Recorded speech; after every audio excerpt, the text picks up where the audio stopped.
Hello les filles, je vous retrouve aujourd'hui avec une première vidéo d'une série consacrée aux tendances mode de cet hiver. Donc c'est vrai que d'habitude je vous fais ça plutôt sur le blog sous forme d'article, mais cette fois j'ai décidé de changer un peu et je me suis dit que ce serait sympa de vous faire ça en vidéo. Donc comme c'est un sujet qui me passionne et que j'ai énormément de choses à vous dire, je me suis dit que ce serait plus simple de scinder ça en 4 petites vidéos, voilà, de faire une mini-série, comme ça chaque vidéo aura un thème différent et ce sera aussi plus simple pour vous à assimiler. Donc pour cette première vidéo, avant de rentrer dans les détails et de vous parler de toutes les tendances de cet automne-hiver, je voulais vous parler d'un truc dont on ne parle pas très souvent, ce sont les gimmicks mode. Alors je sais même pas si tout le monde sait ce que c'est un gimmick mode.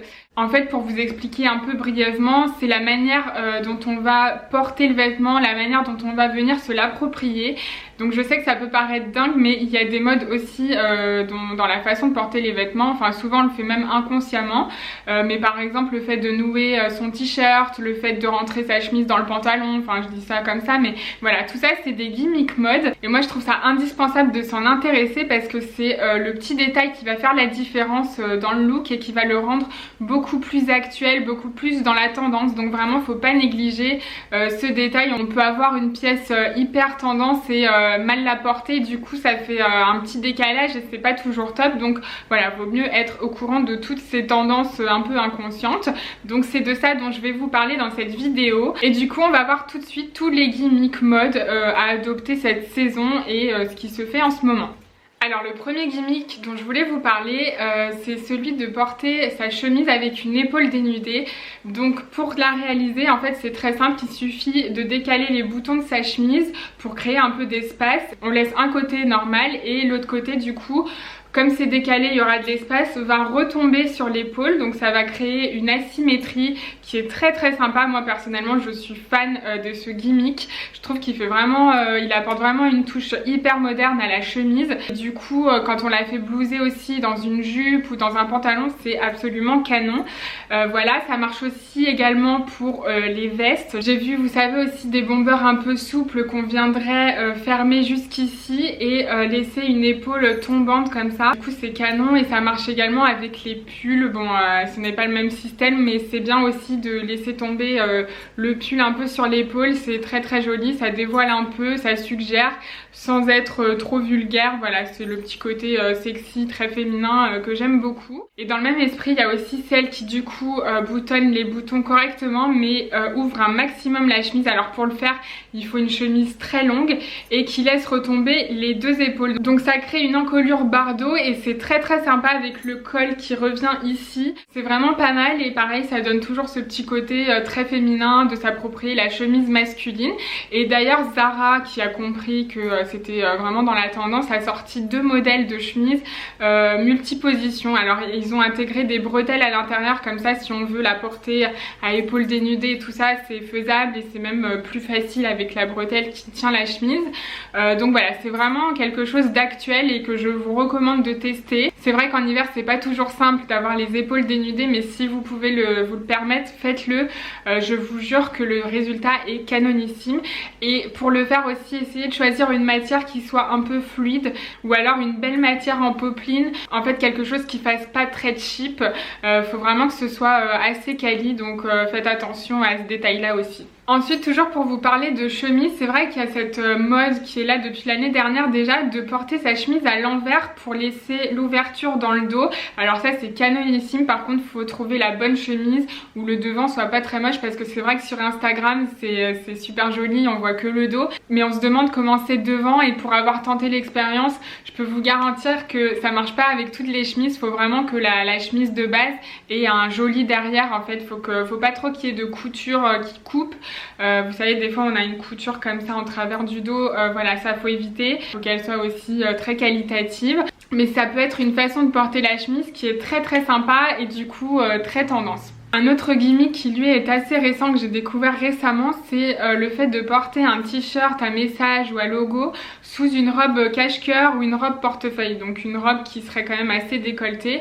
Donc en fait on superpose les deux vêtements, on met le t-shirt d'abord et ensuite la robe, et du coup dans le décolleté en fait on aperçoit le t-shirt. Voilà, ça c'est un gimmick qui plaît ou qui plaît pas, mais qui est quand même très tendance. Moi personnellement je ne suis pas très fan, j'ai essayé et je me sens pas à l'aise, mais voilà, je vous le dis, je vous en parle. parle parce que je suis là pour vous parler de tout et pas forcément que de ce que j'aime, donc voilà. Un autre gimmick dont je voulais vous parler, c'est le fait de porter un foulard sous son pull col rond ou alors sous une chemise boutonnée jusqu'en haut. Donc ça, c'est une idée qui a été piquée au défilé Acne Studio et je trouve ça plutôt pas mal pour celles qui aiment les foulards, c'est assez chic et du coup ça couvre un peu le cou pour celles qui n'aiment pas trop les cols roulés. Ensuite, je vais vous parler maintenant des sacs parce qu'il y a pas mal de gimmicks niveau sac cette saison. Donc premier gimmick, je sais pas si vous avez remarqué, mais la banane revient en force et en fait le truc du moment, c'est de porter sa banane en travers du buste comme on porterait un sac bandoulière, donc elle arrive par là et voilà, c'est le petit côté un peu mode que je trouve très sympa. Après je sais pas si c'est vraiment pratique mais en tout cas voilà, ça se fait beaucoup en ce moment. Un autre truc qui se fait beaucoup, j'ai remarqué, c'est de porter les sacs à anse, par exemple les sacs bandoulières, tout ça, de les porter comme ça sous le bras, donc de laisser pendre la anse. Personnellement, j'adore ça et j'ai commencé à le faire un peu sans faire exprès avant de me rendre compte que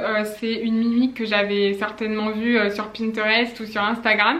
Mais en tout cas, voilà, j'aime beaucoup l'effet, surtout quand on a une jolie anse. Ça fait un petit côté bijou que j'aime beaucoup. J'ai remarqué que les sacs cette saison, notamment sur les défilés, se portaient beaucoup à la main.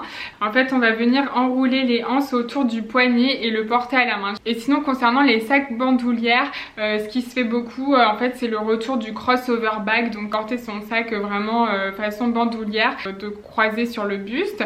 Donc on le porte plus comme ça, on le porte vraiment par-dessus son manteau ou par-dessus sa veste avec la anse qui traverse le buste. Un autre gimmick très actuel du moment, c'est d'interchanger les anses de ces sacs. Donc en fait, je sais pas si vous avez remarqué, mais on trouve de plus en plus de anses vendues seules en magasin. Donc ce sont des anses décorées qu'on va venir adapter à des sacs qu'on a déjà. Donc ça, c'est vraiment un gimmick du moment et que j'adore personnellement. J'ai toute une collection et du coup ça permet de changer de sac sans vraiment changer de sac. Donc c'est plutôt pas mal. Ça donne un petit côté bijou et ça accessorise vraiment la tenue, donc je vous le conseille vraiment. Et ça, je pense que c'est à la portée de tout le monde. Je pense que c'est un gimmick que tout le monde peut adopter parce qu'il y a des anses à tous les goûts. Et voilà, c'est très très sympa pour cet hiver. Ensuite, un gimmick un peu plus timide qu'on voit quelques fois mais qu'on voit pas sur tout le monde, c'est le fait de nouer la ceinture de son perfecto. Ça, j'ai remarqué que ça commence à se faire pas mal. Donc en fait, au lieu de la laisser pendre, de laisser ouvert, on ferme le perfecto et on noue la ceinture. Voilà, c'est un truc qui se fait souvent sur des perfectos assez courts et le résultat peut être vraiment pas mal si on s'y prend bien. Et pour rester dans les ceintures, j'ai remarqué un truc qui se fait pas mal aussi en ce moment, c'est le fait de doubler sa ceinture ou même de la tripler. Au lieu de mettre qu'une ceinture à la taille, et bien en fait on va en venir en rajouter une deuxième qui serait un peu différente et voire une troisième pour faire un jeu de ceinture.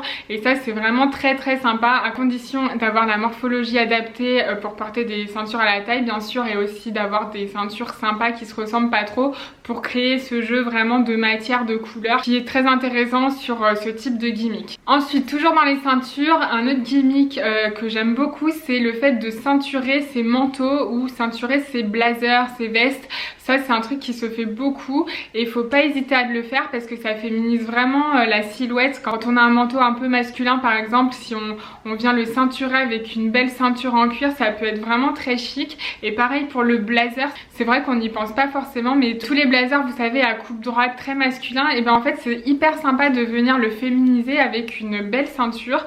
Ça donne un petit côté working girl qui est très sympa, et si on veut jouer le truc à fond, on peut aussi défaire le col du blazer et ça donne des looks absolument canon. Bon, après faut assumer, moi personnellement j'adore et je trouve ça pour le coup vraiment très original et osé, donc c'est vraiment un truc dans l'air du temps. Après, comme les gimmicks, ça reste quand même quelque chose d'assez subjectif. Il y a aussi certaines associations qu'on voit souvent, qui sont répétées, qu'on considère comme des gimmicks, donc je vais vous parler de ça aussi. Alors la première à laquelle je pense et qui est déjà présente depuis l'année dernière, c'est de mettre un sweat à capuche et de laisser la capuche dépasser de sa veste ou de son manteau. Donc ça fonctionne très bien par exemple avec les trench fluides, avec les vestes en fourrure. Bon, faut pas non plus que ce soit une veste en fourrure hyper imposante. Ça fonctionne avec les blazers, ça fonctionne avec les manteaux, vous savez, les manteaux assez masculins. C'est très très sympa, ça donne un côté beauté décalée que moi personnellement j'aime beaucoup. Ça c'est vrai que c'est un truc qui se faisait déjà l'année dernière, mais ça se confirme encore cette année, donc n'hésitez pas à le faire.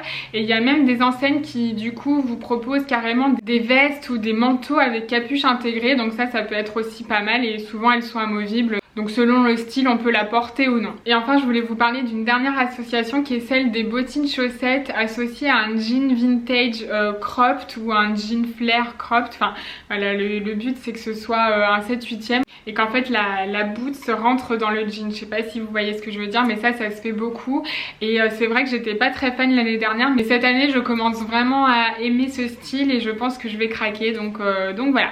Et enfin le dernier gimmick mode dont je voulais vous parler, c'est évidemment la casquette qui revient en force cette année. Donc ça je vous en parlerai bien sûr dans les prochaines vidéos sur les tendances de mode. Mais voilà, ça fait partie aussi des gimmicks de porter une casquette sur des looks qui s'y prêtaient pas forcément à la base. Et voilà, ça vaut le coup de tester parce que c'est canon, moi j'adore. Voilà, c'est tout pour aujourd'hui. J'espère que cette vidéo vous aura plu et vous en aura appris un peu plus sur les tendances de cet hiver. Donc n'hésitez pas à me dire ce que vous en avez pensé. Si vous avez vous-même des gimmicks mode dont je n'ai pas parlé, n'hésitez pas à l'écrire aussi en commentaire, c'est toujours bien de connaître de nouvelles choses. Donc voilà, moi je vous laisse et je vous retrouve très vite pour la prochaine vidéo où je vous parlerai de toutes les tendances mode de cet hiver. Donc restez connectés, je vous dis à très vite.